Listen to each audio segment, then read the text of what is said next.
Hello, in this lesson we are going to discuss the monetary policy of cryptocurrencies. Because at the end of the day, no matter how good a cryptocurrency is, it will inevitably, especially in the short term, have to fit in with the way the government works, and maybe the government will have to adapt. I have no doubt that will be the case, but it's important to discuss the laws and regulations, and in this video we are covering the monetary policy. First of all, what is monetary policy? What does this mean? So it is essentially when a central bank controls the supply of money. So this can come in various forms, whether it's printing more money,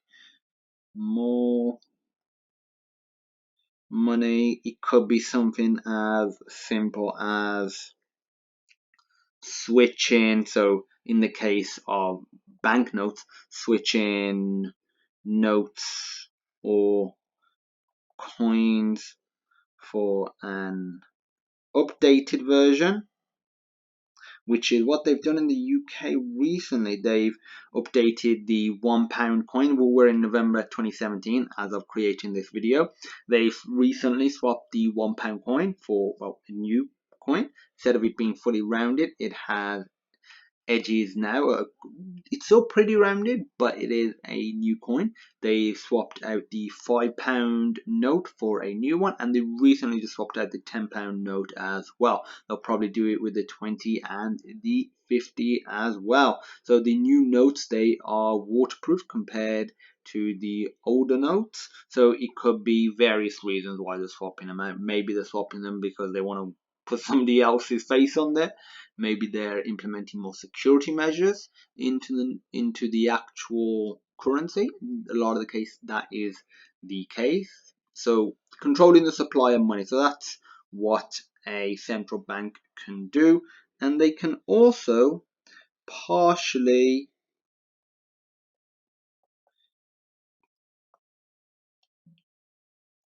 control inflation,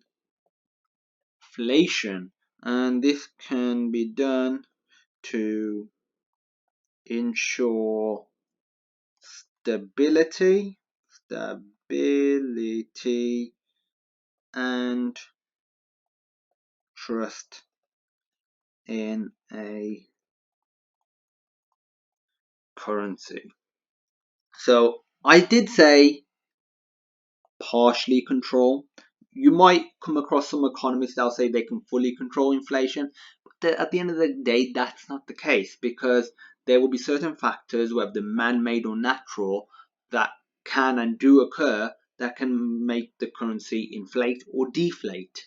So they can't fully control inflation, but they can help, or they can direct a currency towards inflation if they want, and they usually do it around this ethos of ensuring stability and trust in a currency. It's sort of a way of, they say it's a way of showing the economy is growing. They say that a little bit of inflation is good. If you have your own opinion on that, feel free to reach out, and I'm more than willing to discuss it. So how does this all fit into cryptocurrencies? Well, the cryptocurrencies, they're not regulated by a central authority such as Bitcoin, but there are some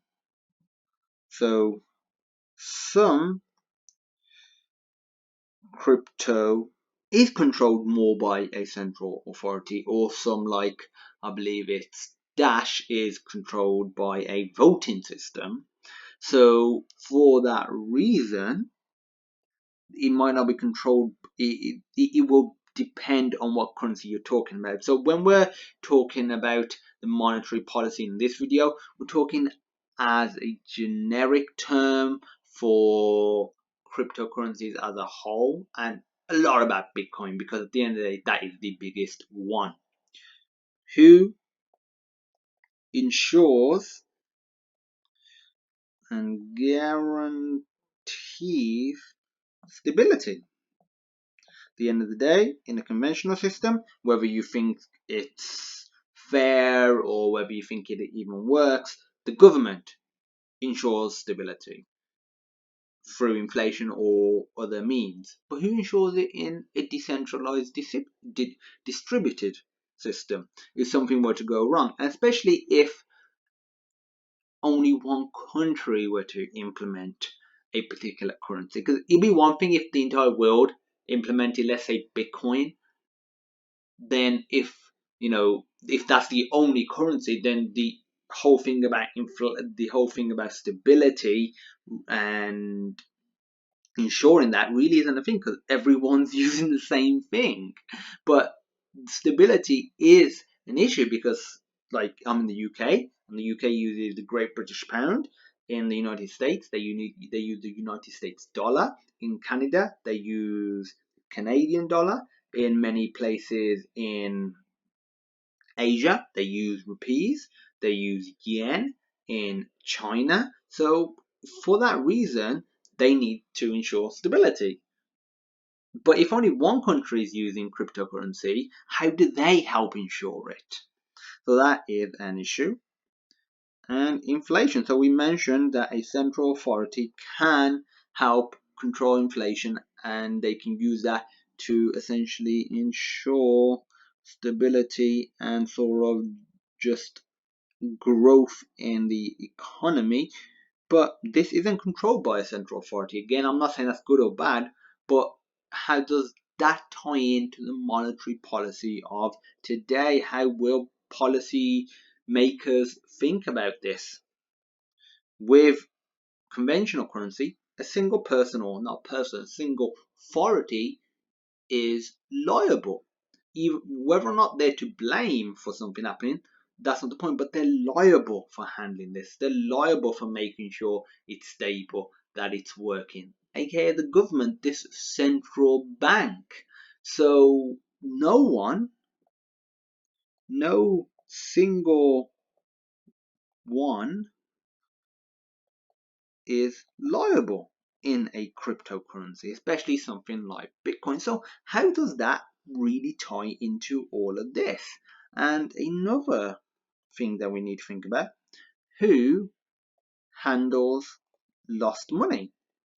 In a conventional currency, if money, like, the central bank and the government actually factors this in, so money getting lost, whether it's physically getting lost or it's got burnt or it's no longer usable, whatever has happened to it, so they'll just print more out. So if there's a certain year something happens and instead of 10% of the money not being usable, it's 20%, they'll just print more. Whereas in a cryptocurrency, especially something like Bitcoin, where the currency is mined and it's baked into the actual core algorithm that only X amount will ever exist, only X amount generally can be mined per year, the difficulty increases. At the moment, not much money is lost in cryptocurrencies. But what would happen in this unlikely scenario? Well, I think it's important to talk about the unlikely scenarios, because those are what make and break a system. What would happen if, for some reason, 50% went? That's a big deal if you can't print or you can't issue more coins. So who handles all of this? So these are definitely important issues that we as individuals need to be thinking about, and also the central bank needs to think about it, policy makers,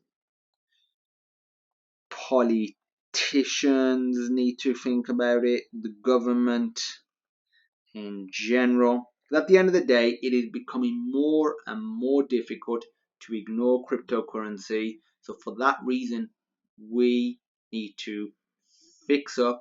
We need to think about these issues. We need to talk about them, because I don't have a solution for all of this. No single person does.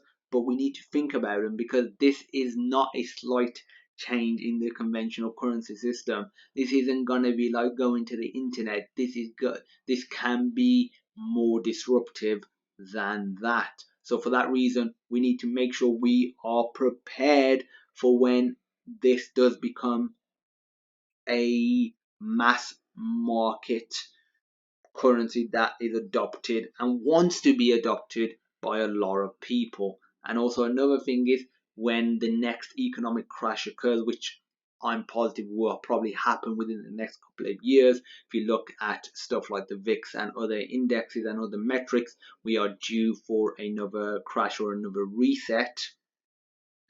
People will look for alternatives.